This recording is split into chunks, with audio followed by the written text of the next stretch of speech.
മുരിങ്ങയില കൊണ്ട് ഒരു കറിയാണ് ഉണ്ടാക്കാൻ പോകുന്നത്. ഒരു സവാള, 3 തക്കാളി, 3 പച്ചമുളക്,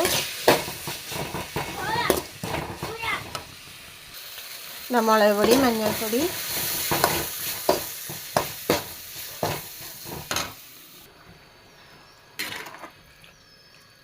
പരിപ്പ് നന്നായിട്ട് വെന്തുടഞ്ഞിട്ടുണ്ട്. അത് ഞാൻ ഇട്ട് കൊടുത്തിട്ടുണ്ട്.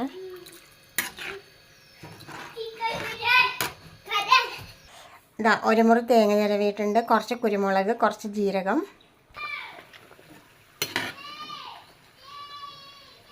ഇലയൊക്കെ നന്നായിട്ട് വെന്ത് തുടങ്ങിയിട്ടുണ്ട്.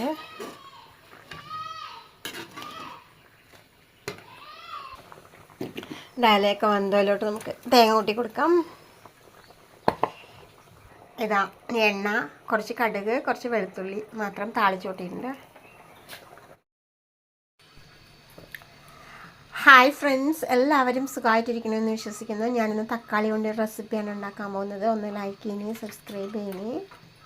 കുറച്ച് വെളുത്തുള്ളി, കുറേ ചെറിയ ഉള്ളി എടുത്ത് വെച്ചിട്ടുണ്ട്. അതൊന്ന് തൊലി കളയണം കേട്ടോ. ഉള്ളി തൊലിക്കുമ്പോൾ ഇങ്ങനെ ഒരു ഉള്ളി ഇങ്ങനെ വെക്കുവാണെങ്കിൽ കണ്ണിൽ കൂടെ വെള്ളം വരില്ല കേട്ടോ. തീരെ തന്നെ ചെറിയ ഉള്ളി എത്ര വേണമെങ്കിലും തൊലി കളഞ്ഞെന്ന് വെച്ചാൽ കണ്ണിൽ കൂടെ വെള്ളം വരുന്നില്ല കേട്ടോ. അതെന്ത് മാജിക്കാണെന്നൊന്നും എനിക്കറിയില്ല.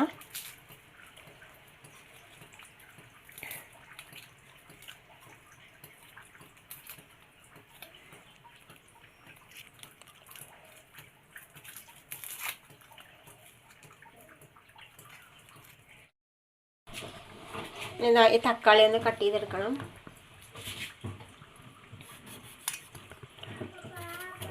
അതിന് ഞെട്ടിയൊന്നും വേണ്ട. ഞാൻ ഞെട്ടിയൊക്കെ കളഞ്ഞിട്ട് ഇങ്ങനെ കട്ട് ചെയ്തെടുക്കുന്നുണ്ട്.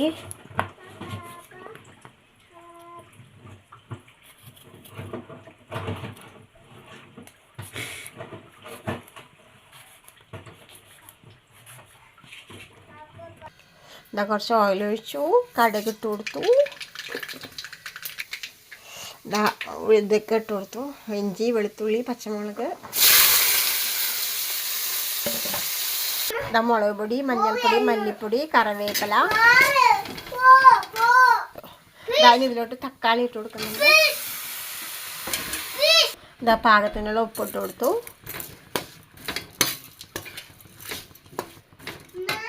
കുറച്ച് ഞാൻ വാളൻപുളി വെള്ളത്തിലിട്ട് പിഴിഞ്ഞിട്ടുണ്ടായിരുന്നത് ഒഴിച്ചു കൊടുക്കാം.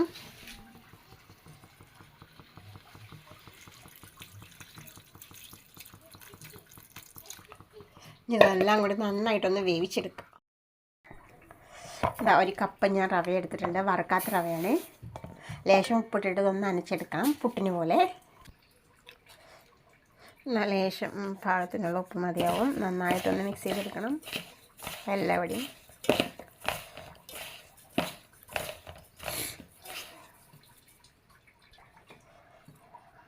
വെള്ളം ഇങ്ങനെ ഒഴിച്ചു കൊടുക്കാം.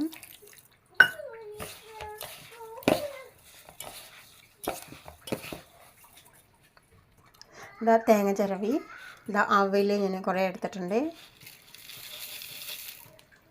ഇതെല്ലാം കൂടി നന്നായിട്ട് മിക്സ് ചെയ്യണം. പഞ്ചസാര ഇട്ട് കൊടുക്കണം. ഞാൻ പഞ്ചസാര ഇടണത്.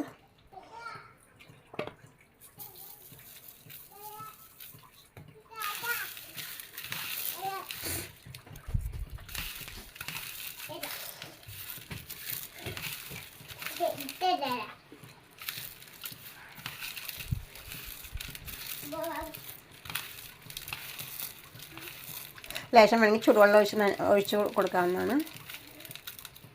നന്നായി തിരുമ്പുമ്പോൾ ഇതിൽ ഇതൊക്കെ നന്നായി തേങ്ങാപ്പാലൊക്കെ പിടിച്ച് നല്ല ടേസ്റ്റ് ആയിരിക്കും കഴിക്കാൻ. ഒരു പുട്ടുമിറ്റിൻ്റെ അത് എടുത്തിട്ടുണ്ട്. അതിലോട്ട് കുറച്ച് ഇത് നിറച്ച് കൊടുക്കാം.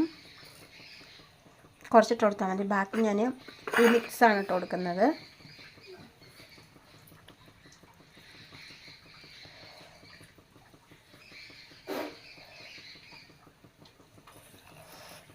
ഇതിൻ്റെ സൈഡിൽ കൂടെയൊക്കെ ഞാൻ ഇതിട്ട് റവ ഇട്ട് കൊടുക്കുന്നത്, അല്ലെങ്കിൽ പൊട്ടിപ്പോവേ.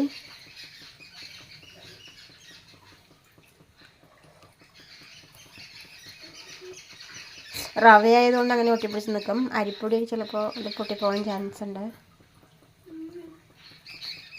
എന്നിട്ട് ഇങ്ങനെ മൂടി വെച്ച് കൊടുത്തു. കുക്കറിൽ ഇങ്ങനെ വെച്ച് കൊടുക്കുക.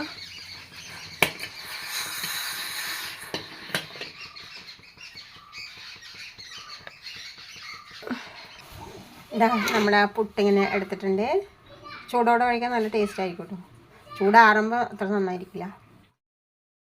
തക്കാളി കൊണ്ടുള്ളത് ഇങ്ങനെ ആയി കിട്ടിയിട്ടുണ്ട്. ആറിയിട്ട് ഇതൊന്ന് മിക്സിയിൽ അടിച്ചു പറഞ്ഞാൽ ആ തൊലിയൊക്കെ ഇങ്ങനെ അരഞ്ഞ് വരും. കുറച്ചുകൂടെ നന്നായിരിക്കും തോന്നുന്നു. ഞാൻ ഒന്ന് മിക്സിയിലിട്ട് ഓൺ ചെയ്തെടുക്കട്ടെ.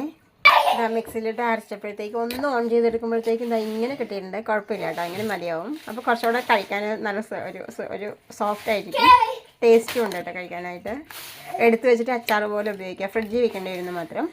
തക്കാളിയൊക്കെ ഇപ്പോൾ ധാരാളം വിലക്കുറവല്ലേ, അപ്പോൾ ധാരാളം കിട്ടും. 3 റെഡി ആയിട്ടുണ്ട്.